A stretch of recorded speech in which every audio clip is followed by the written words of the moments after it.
오랜만에 교회에서 예배를 드리네요. 감회가 새로운 것 같습니다. 네. 또 제가 이렇게 교회 와서 예배를 드린 시간을 찾아보니까, 돌아보니까 10개월 만에 예배를 드리는 것 같습니다. 여러분들과 함께. 오늘 우리가 전혀 다른 상황 속에서 예배를 드리지만 이 시간 통해서 하나님과 함께 더 좀 그동안 나누지 못했던 그런 삶 속에서 행한 시간들 속에서 여러분들 지내오셨겠지만, 이렇게 예배당에서 우리가 예배를 드린다는 오랜만인데 이 시간을 통해서 하나님과 좀 친밀해지고 가까워지는 시간이 되었으면 좋겠습니다. 제가 찬양할 때는 마스크를 쓰고 좀 하겠습니다. 왜냐면 찬양할 때는 좀 위험성이 있을 것 같아서 같이 찬양하고 오늘의 예배 시작하도록 하겠습니다. 나의 힘이 되시며 내가 주님을 사랑합니다. 주는 나의 반석이시며 나의 요새시며 주는 나를 건지시니 나의 주 나의 나의 귀한 왕이시여 나의 왕 되시라 나의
대면으로서 예배를 드리게 된 것은 거의 5개월 만에 예배를 드립니다.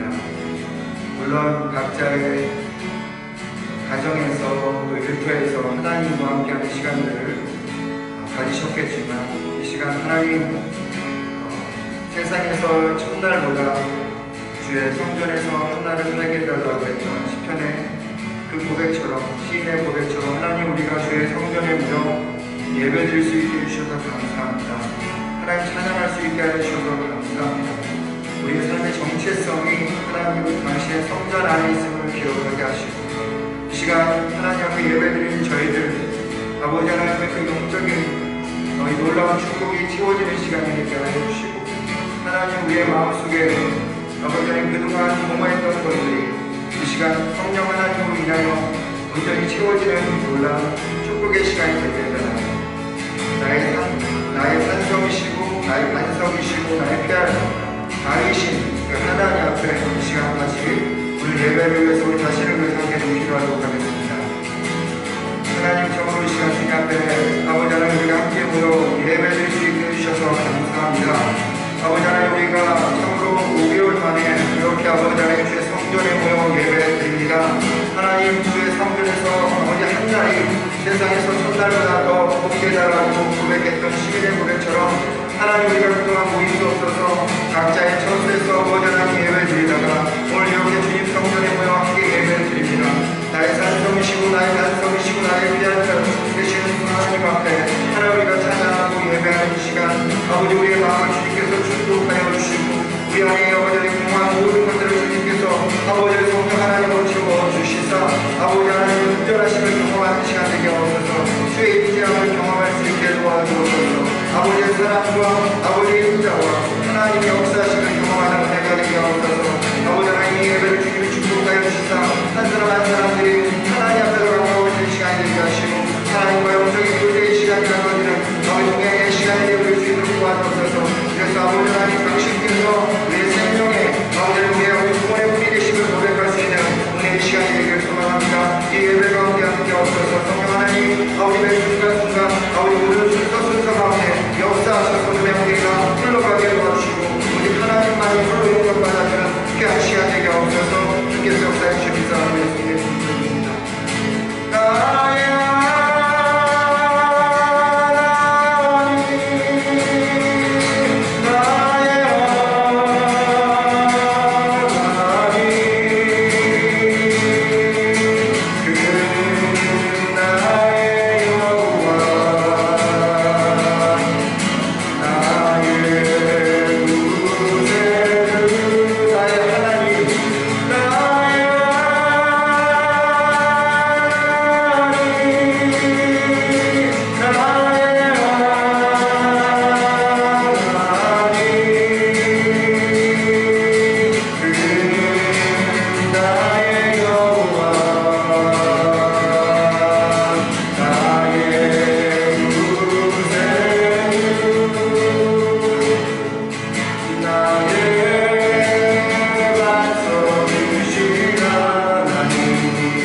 하나님께서 받아달라고 조용히 기도하는 가운데 주님 앞에 나가서 부르겠습니다.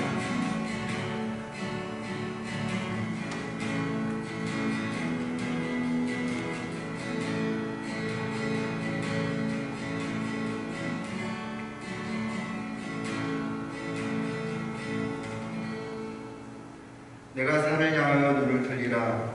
나의 도움이 어디서 올까? 나의 도움은 천지를 지으신 여호와에게서로다.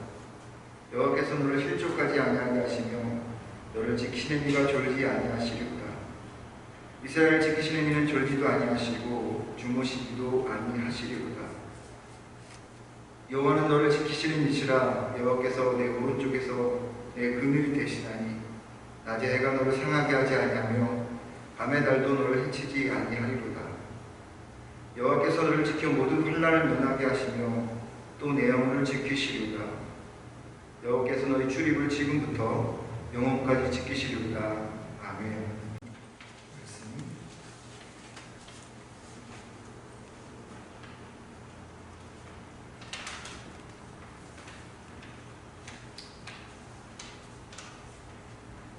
이 마스크를 쓰고 찬양하려고 하니까 거의 순교 직전까지 가는 것 같아요. 이게 뭐라 그렇게 이게 있으면 입을 하고 열고 이렇게 찬양하면 될 텐데 여러분들도 되게 힘들었을 것 같아요. 찬양하는 게.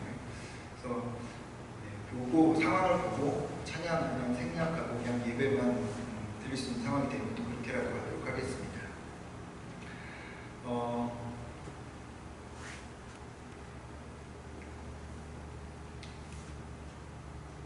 이게 녹화와 제가 이 얘기 꼭 하고 싶더라고요. 녹화와 이 실시간 예배와의 차이가 뭐냐면 실시간 예배를 드리다 보면 제가 아까 사도신경 하다 보면 실수도 하고 막 하잖아요. 근데 실수를 해도 다시 백하지 않아요. 그래서 그냥 진행하면 여러분들이 이해를 해주는데 집에서 녹화를 하다 보면요 한 10분 정도 하다가 이게 실수를 했다든지 아니면 마음에 안 들면 다시 처음부터 시작합니다. 다시 처음부터 시작해갖고 하면 이 예배 녹화하고 나면 거의 진이 다 빠지더라고요. 더군다나 마이크가 없기 때문에 소리를 크게 내야 되기 때문에 어쩔 때는 한 1시간 반 녹음했는데 이게 나중에 문제가 되고 다시 한번 녹음을 한 적이 있었습니다. 목이 쉬어가지고. 그래서 제가 속으로 절대 이거 정말 녹화해서 하는 건 쉽지 않구나. 빨리 실시간 예배를 드려야 되겠구나. 실수해도 여러분들이 용서해 줄 테니까 그냥 쉽게 넘어갈 수 있지 않겠나 그런 생각도 좀 가져봅니다. 그래서 오늘 아까 딱 실수했는데 예전 같아서는 다시 녹음을 해야 되잖아요. 근데 지금은 이렇게 실수해도 여러분들이 용서해 주셔서 예배를 드릴 수 있어서 너무 좋은 것 같아요.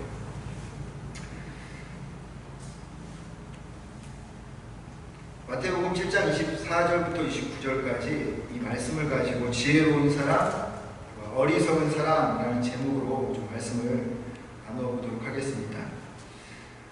하나님은 예수님을 통해서 새로운 나라를 만드셨거든요.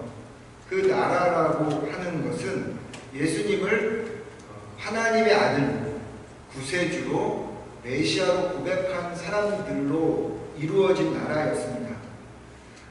하나님은 이 나라에 새로운 법을 주셨어요. 그것이 산상수훈입니다. 마태복음 5장, 6장, 7장으로 이루어진 이 산상수훈은 그래서 이 새로운 나라에 사는 사람들이 지켜야 할 법입니다.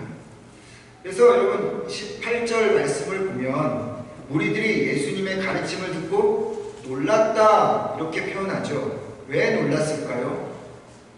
이전 자신들이 지키며 살아왔던 법과는 너무나 다른 법이었기 때문에 그렇습니다. 전혀 들어보지 못한 새로운 법이었기에 그들이 놀랄 수밖에 없었던 것이죠. 그래서 이 산상수훈은 마태복음 5장 3절로부터 시작해서 7장 23절로 끝나는데 여러분 오늘 읽은 이 말씀에서 이 산상수훈을 종합적으로 정리하는 결론 부분이 바로 24절로부터 오늘 읽은 29절까지의 말씀이라고 하는 것입니다. 산상수훈의 결론 부분이라고 할 수 있는 오늘의 말씀, 그 결론 부분 24절은 이렇게 첫 단어를 시작하죠. 그러므로 라는 단어로 시작합니다. 그러므로. 그럼 성경에서 그러므로라는 단어가 나오면 이 말은 결론적으로 라는 그런 의미로 여러분 받아들이셔야 합니다. 이제 말씀을 정리하겠습니다. 이제 말씀을 결론을 내리겠습니다. 라는 의미에서 그러므로 라는 단어를 쓰는 것이거든요. 그러니까 5장 3절로부터 시작했던 산상수훈을 이제 마무리 짓겠다 라고 예수님께서 말씀하시는 겁니다. 여러분 성경에서 그러므로 라는 단어가 나오면 그때부터 바짝 긴장해야 해요. 왜냐하면 그것이 결론이기 때문입니다. 이전까지 했던 말의 핵심이기 때문에 그러므로라는 단어가 나오면 그 다음부터 우리가 집중해서, 물론 그 전에도 우리가 집중해야 되겠지만 그 결론부터 다시 또 집중해야 하는 것이죠. 그렇다면 이 산상수훈의 결론, 예수님의 결론이 뭘까요? 그게 24절과 26절의 말씀입니다. 24절에 나의 이 말을 듣고 행하는 자라는 말과 26절에 나의 이 말을 듣고 행하지 않는 자라는 말입니다. 예수님의 결론은 말씀을 듣고 그대로 행하느냐, 또 듣고도 행하지 않느냐, 말씀을 지키느냐 안 지키느냐, 말씀에 순종하느냐 순종하지 않느냐 라고 하는 것입니다. 듣는 것도 중요하지만 그것을 지키는 것이 더 중요하다라고 말하는 거죠. 이 말을 뒷받침하기 위해서 사도 야고보가 너희는 말씀을 행하는 자가 되고 듣기만 하여서 자신을 속이는 자가 되지 말라 이렇게 말하고 있습니다. 듣는 것도 중요하지만 그 듣는 것을 행하는 자가 되라고 예수님께서도 이야기하시고 야고보도 이야기하는 거죠. 그러니까 이 예수님의 결론, 산상수훈의 결론은 들었으면 그것을 행하라 라고 말하는 겁니다. 나라든 공동체든 교회든 사람들이 모여 사는 곳에는 제도와 그리고 법규와 룰이 있죠. 이것이 있는 이유는 모두를 위함입니다. 제도와 법이 있으므로 질서가 생기고 질서가 생기면 서로에게 유익이 되어지는 것이죠. 보통 그런 법규들을 통해 우리가 안전을 누리는 것이죠. 예를 들자면 교통법규가 그렇습니다. 빨간 불 앞에 모든 차가 다 정지해야 되죠. 파란 불일 때는 운전해야 합니다. 모든 차는 중앙선을 중심으로 오른쪽에서 운전해 가야 되죠. 그러니까 이러한 법들이 우리에게 있고 그 법을 지킬 때 비로소 질서가 생기고 그 질서가 생길 때 그 사람의 생명이 보존되어지고 보호되어지는 겁니다. 마찬가지로 하나님께서 새로운 나라를 형성하시고 그 나라에 사는 사람들에게 산상수훈을 주신 것은 모두를 위함입니다. 산상수훈을 듣고 아는 것으로 끝나지 않고 지킴으로 하나님 나라가 하나님의 방식대로 움직이기를 원했던 것이죠.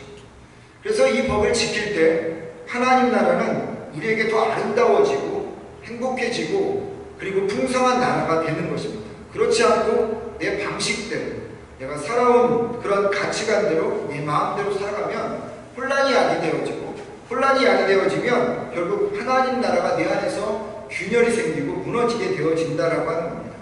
그래서 예수님은 이 산상수훈을 통해서 결론으로 산상수훈의 이야기를 듣고 아는 것으로 끝내지 말고 행해야 한다, 지켜야 한다, 순종해야 한다라고 말씀하는 거죠. 그러면서 옥수였던 예수님께서 반석 위에 세운 집과 모래 위에 세운 집에 대한 이야기를 들어서 비유로 말씀하십니다. 집을 지어야 하는 두 사람이 있었습니다. 그런데 두 사람이 같은 장소에서 짓는 것이 아니라 각기 다른 장소에서 지었습니다. 한 사람은 반석 위에서 집을 짓고 한 사람은 모래 위에서 집을 지었습니다. 여러분 이 이야기 자체가 읽으시면서 되게 위태해 보이죠. 모래 위에 집을 짓는 사람 때문입니다. 지난주에도 제가 이소구화를 까마귀가 공작새의 깃털을 붙인 그 이야기를 말씀을 드렸는데 이 이야기를 읽으면서 동화 하나가 또 떠오르지 않나요? 아기 돼지 삼형제의 이야기가 떠오르지 않습니까? 첫째 돼지가 지푸라기로 집을 지었습니다. 둘째 돼지는 나무로 집을 지었습니다. 그런데 늑대가 와서 이 지푸라기로 지은 집과 그리고 둘째 나무로 지은 그 집을 입바람으로 후 해서 다 무너뜨려 버리죠. 그러니까 첫째와 둘째 이 아기 돼지들이 셋째, 동생 집으로 벽돌 집으로 달려가서 살았다는 이야기가 오늘 이야기가 좀 비슷한 이야기인 것 같아요. 모래 위에 집을 짓는 거거나 지푸라기로 집을 짓는 거거나 나무로 집을 짓는 이 집의 장점은 뭘까요? 손쉽게 집을 지을 수 있다라는 겁니다. 많은 노력과 시간을 들이지 않아도 금세 지을 수가 있죠. 근데 단점이 뭡니까? 늑대가 나타나면 안 되는 거죠. 창수와 비와 바람을 만나면 평상시는 모르는데 예상치 못한 일이 발생하면 쉽게 무너진다는 그런 단점이 있습니다. 쉽게 지었기 때문에 쉽게 무너지는 것이죠. 반면에 벽돌로 집을 지었거나 아니면 반석 위에 지은 집은 시간과 노력을 많이 기울여야 하지만 쉽게 무너지지 않는 장점이 있다고 하는 것입니다. 하나님이요, 아브라함에게 약속하신 가나안 땅을 성경에 보면 어떤 땅이라고 이야기합니까? 젖과 꿀이 흐르는 땅이라고 이야기합니다. 근데 정말 젖과 꿀이 흐르는 땅일까요? 현실적으로 그런 땅이 아니에요. 가나안 땅, 이스라엘 땅은요, 아주 척박한 땅입니다. 물론 갈릴리와 같은 호수가 있고 여리고와 같은 오아시스를 끼고 있는 지역은 상대적으로 좋은 그러한 장소이지만 이스라엘의 95%, 이스라엘 땅의 95%가요 광야고 그리고 사막입니다. 건조한 땅입니다. 그 말은 무슨 얘기입니까? 이스라엘 땅에 여러 곳은 농사짓기가 어렵다라고 하는 것입니다. 사막 기후인 이 이스라엘 땅에 비가 많이 오지 않기 때문에 건조해져서 사람들이 사는 지역에서 조금만 벗어나면 사람이 살 수 없는, 풀도 제대로 자랄 수 없는 건조한 광야고 사막이라는 거죠. 농사짓기에 부적절한 땅입니다. 그렇기 때문에 젖과 꿀이 흐르는 땅은 아니라는 겁니다. 왜 그러면 하나님께서 젖과 꿀이 흐르는 땅이라고 이야기했을까? 언젠가 제가 이야기했던 것처럼 하나님이 계시는 곳이라면 이게 젖과 꿀이 흐르는 땅이다라는 생각을 가져봅니다. 어찌됐든 간에 그렇게 부족한 땅, 그 부족한 땅에 이스라엘 백성들이 이제 살아야 되지 않습니까? 그래서 그들이 농사를 지어야 되는데 돌아다 보니까 산과 산 사이에 이 계곡을 따라 내려온 토사들이 모인 삼각주가 있는데 그런 곳이 종종 있어요. 그래서 그런 곳에서 이 농사를 지으면 곡식이 잘 자라서 사람들이 그런 곳에 가서 살기 시작했고 그리고 정착했습니다. 문제는 뭐냐면 농사는 잘 되는데 그 땅이 어떤 땅이라고요? 산에서 내려온 토사기 때문에 모래 땅이기 때문에 여기서 우리가 이야기하는 모래가 바로 이 토사인데 이 토사 위에 집을 지으면 말씀드린 것처럼 모래 위에 짓는 집과 같기 때문에 쉽게 무너진다라고 하는 겁니다.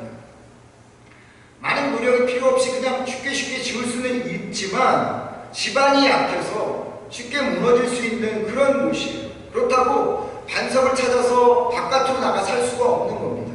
그래서 이 사람들이 생각하기를 그냥 힘드니까 이 토사 위에, 이 모래 위에다가 집을 지어야 되겠다 하면서 많은 노력 없이 그냥 집안이 약한 곳에 집을 짓게 되었습니다. 물론 그 중에는 반석을 찾아서 그렇게 집을 지은 사람들도 있죠. 근데 이게 문제가 될 때가 있다는 거죠. 언제라고요? 비가 오고 창수가 나고 바람이 불 때입니다. 건기 때 비가 내리지 않아서 바짝 말랐던 이스라엘 땅이요, 우기 때가 되면 스콜처럼, 열대우림에 보면 스콜이 갑자기 내려 붙잖아요. 그런 것처럼 장대비가 막 쏟아지는 때가 있습니다. 그러면 이게 집중호우가 되어갖고 계곡을 타고 이제 물이 내려옵니다. 이것을 성경은 창수라고 이야기를 하는데 이스라엘 사람들은 와디라고 이야기해요. 계곡으로 따라서 이 물이 갑자기 쏟아 내려와갖고 그 토사 위에 지은 집들 위에 그냥 덮쳐버려요. 그래서 기반이 약한 그러한 곳에 지은 집들은 다 무너지는 거죠. 그리고 경작지도 완전히 쑥대밭이 되어지는 겁니다. 근데 왜 그 사람들이 그런 것을 알면서도 왜 토사 위에 집을 짓느냐? 이 창수라는 것이, 비라는 것이, 집중을 하는 것이 매년 똑같이 오는 게 아니라 2년에 혹은 3년에 한 번 어쩌다가, 혹은 4년에 5년에 어쩌다가, 혹은 안 올 때도 있다는 겁니다. 그러니까 언제 올지 모르는, 아니 안 올지도 모르는 그런 것을 생각해서 많은 시간과 노력을 투자해서 반석 위에 그렇게 지을 이유가 그들이 없었다고 생각한 거죠. 반석 위에 집을 고생하면서 지을 그런 이유가 없대 생각해서 토사 위에 모래 위에 집을 그냥 지은 것입니다. 그렇게 방심하다가 갑자기 어느 날 집중호우가 쏟아져서 와디가 생겨서 집이 무너지고 경작지가 완전히 쑥대밭이 되어지는 그런 재앙들을 이 이스라엘 백성들이 경험하는 거죠. 이런 비의 피의 문제만이 아니었습니다. 사막 기후이다 보니까 아침 저녁으로 일교차가 심하잖아요. 뜨거운 날씨에 갑자기 이 기후가 잘못 형성이 되면 돌풍, 토네이도가 생겨갖고요. 그냥 집을 무너뜨리기도 합니다. 마치 늑대가 바람으로 지푸라기 집을, 나무 집을 무너뜨리듯이 그 돌풍으로 큰 대풍으로 인해서 부실한 토사 위에 지은 집들이 무너지는 일들이 아주 비일비재했다라고 하는 것입니다. 인터넷으로 여러분 한국 뉴스를 보고 계신 분도 있을 텐데요. 제가 뉴스를 보다가 어느 분이 그런 이야기를 하더라고요. 2020년 빨리 좀 가버렸으면 좋겠다. 정말 싫다고. 코비드19도 힘든데 엎친 데 덮친 격으로 홍수로 인해서 너무 큰 피해를 보고 있다. 그래서 정말 이 2020년이 너무 지긋지긋하다고 빨리 좀 갔으면 좋겠다라고 하는 이야기를 들으면서 마음이 좀 찡했습니다. 뉴스에서 산사태, 지방이 부실되거나 도로가 유실되고 또 집이 무너지는 것을 보여줄 때마다 똑같이 하는 이야기가 있죠. 뭡니까? 집안이 약해서 무너졌다. 그런데 오늘 그 이야기가 성경에 그대로 나와 있는 거죠. 기초가 부실하면 평상시에는 모르지만요. 큰 비가 내리면 문제가 납니다. 그러기 시간이 걸리더라도 노력이 들어가더라도 반석 위에 기초가 든든한 집을 지어야 합니다.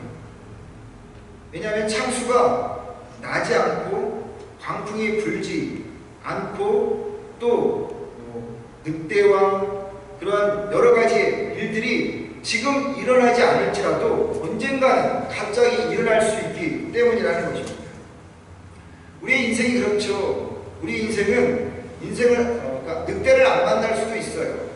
창수와 광풍이 안 일어날 수도 있어요. 피해갈 수도 있을지 모르겠지만 모든 인생이, 모든 사람이 100% 만날 그런 홍수라고도 할 수 있고 또는 창수라도 할 수 있고 아니면 늑대라고 할 수 있는 일이 있습니다. 그게 뭘까요? 마지막 날이라는 겁니다. 마지막 날. 단 한 사람도 예외 없이 마지막 날에 우리는 창수를 만날 것이고 그리고 광풍을 만날 것이고 늑대와 같은 그 상황을 만나게 되어질 것이라는 거죠. 그때 하나님 앞에 우리 인생을 평가받겠죠. 그렇기 때문에 지금부터 우리는 방심하지 말고 모래 위에 집을 짓지 말고 그리고 반석 위에 분명하게 지어가야 한다는 겁니다. 시간이 들더라도 어렵더라도 노력을 기울여서라도 반석 위에 집을 지어가야 한다는 거죠.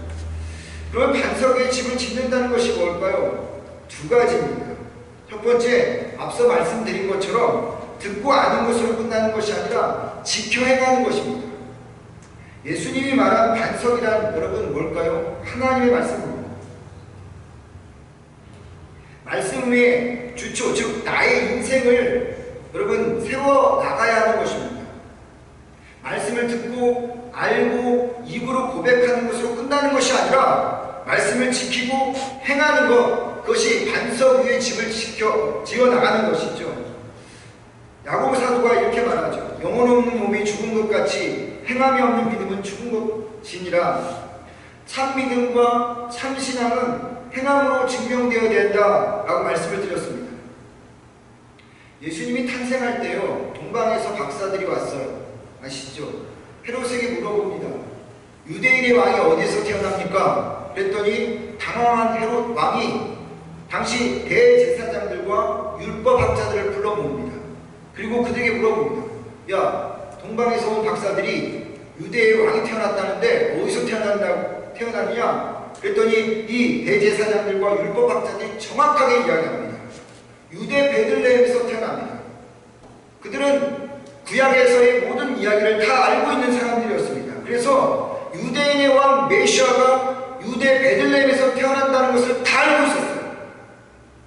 그런데 다 알고 있었던 대제사장들과 율법학자들이 그 다음 행동은 무엇이었습니까? 그들이 그토록 기다렸던 유대 메시아 예수 그리스도를 만나러 베들레헴으로 갔습니까? 아니요, 가지 않았습니다.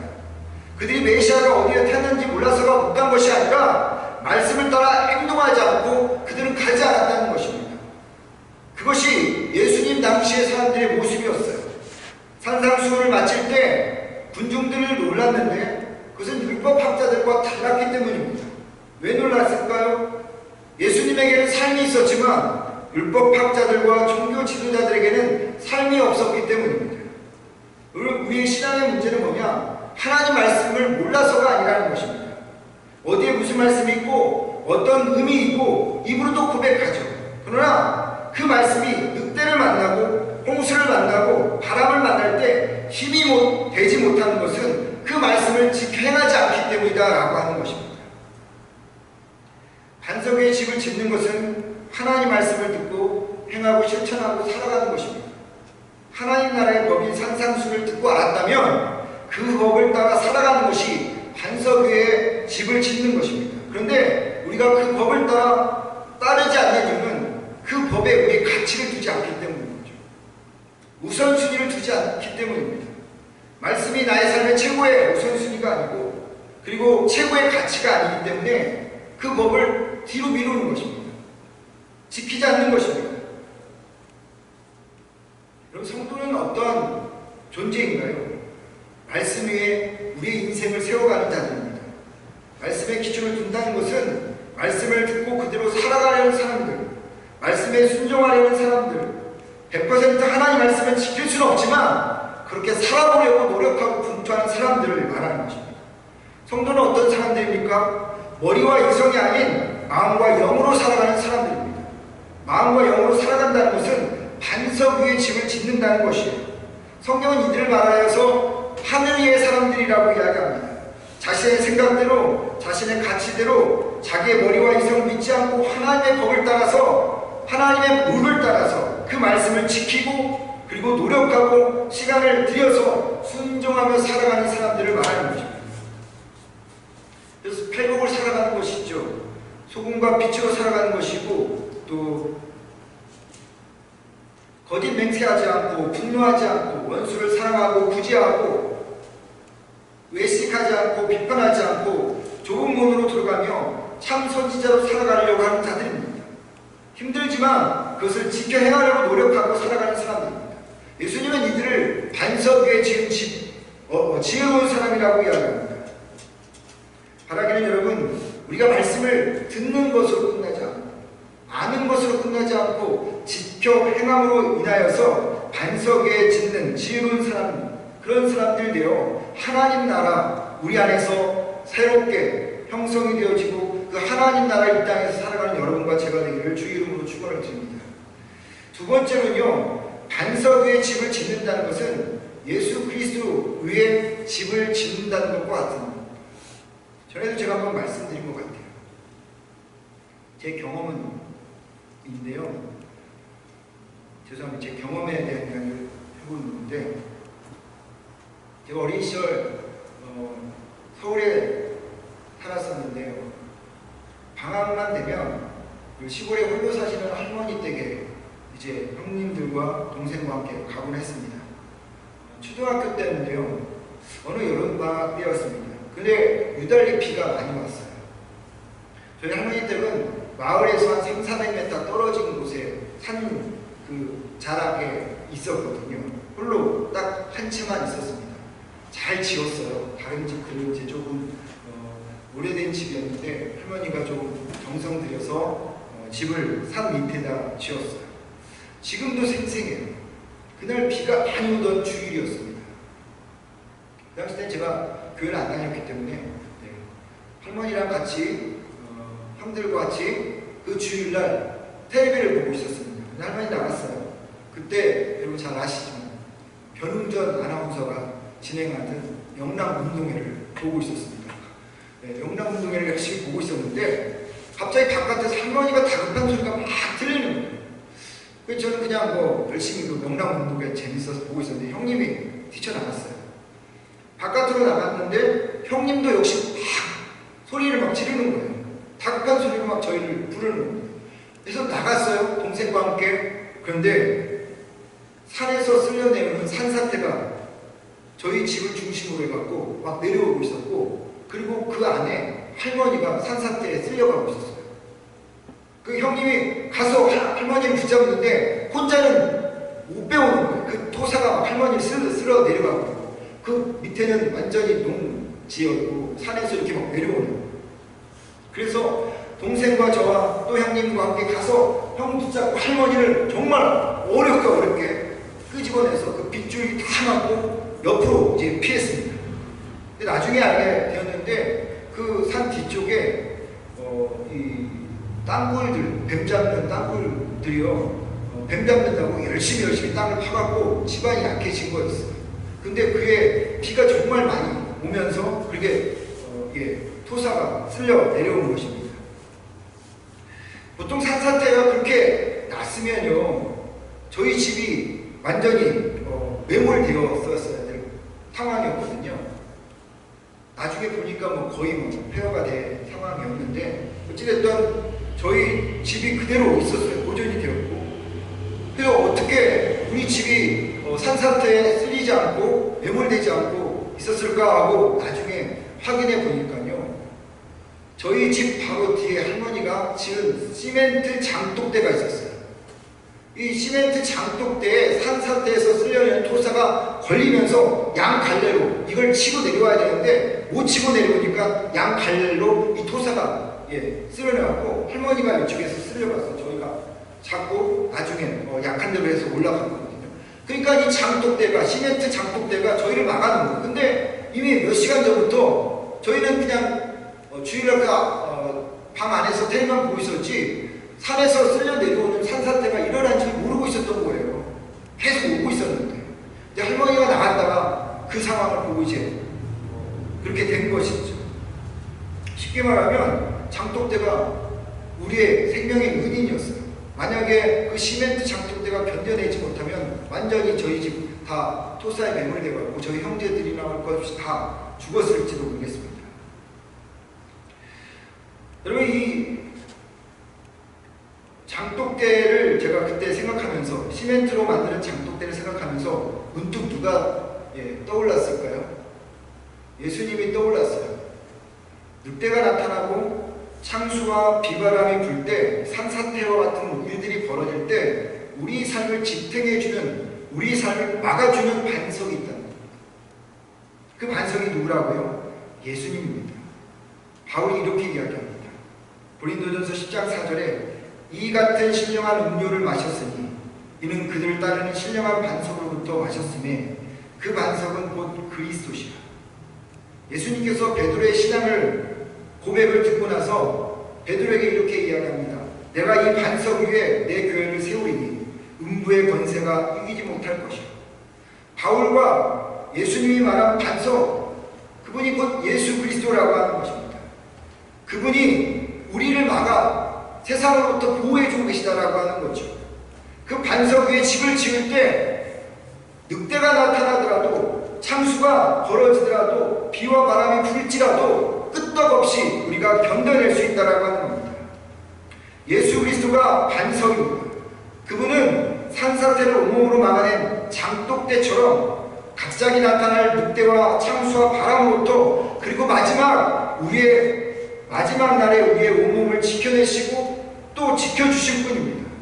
가난한 자를 위로하고 미천한 자를 높이시고 그분 안에서 완전한 힘을 주신 분이 예수 그리스도이십니다. 그분은 우리에게 이 땅에서 제한된 기쁨과 한순간의 행복을 주기 위해서 우리를 만드신 분이 아니라 영원한 기쁨과 행복을 주기 위해서 여러분과 저를 만드신 반석이신 예수 그리스도라고 하는 거죠. 그 반석 위에 우리가 우리의 주초, 우리 인생을 세울 때 우리의 삶이 든든해질 수 있다고 하는 것입니다. 세상 어떤 것으로부터 우리가 보호받을 수 있다고 하는 것입니다. 그렇기 때문에 그 반석 위에 힘이 들어도 시간이 들더라도 우리가 치어 올려 가야 된다라고 하는 거죠. 새 나라의 법을 듣고 아는 것이 중요한 것이 아니라 지켜야 해야 합니다. 그리고 그 법을 주신 예수 그리스도를 인생의 주인으로 삼고 신뢰하며 살아가는 것이 중요합니다. 바라는 것은 우리가 우리의 반석 되신 예수 그리스도의 우리의 주초, 우리 인생을 세워서 든든한 인생 그리고 지혜로운 인생을 살아가는 여러분과 제가 되기를 주의 이름으로 축원을 드립니다. 기도하겠습니다. 반석이시고 신실하신 하나님, 우리의 피난처시오 방패시오 반석이요 신이신 하나님, 우리의 삶이 듣고 아는 인생이 아니라 말씀을 지키고 순종하는 자가 되게 하옵소서. 믿음은 강조하고 은혜는 강조하지만 행함과 지킴을 행동하지 못하기에 세상 사람들이 놀라지 않는 것입니다.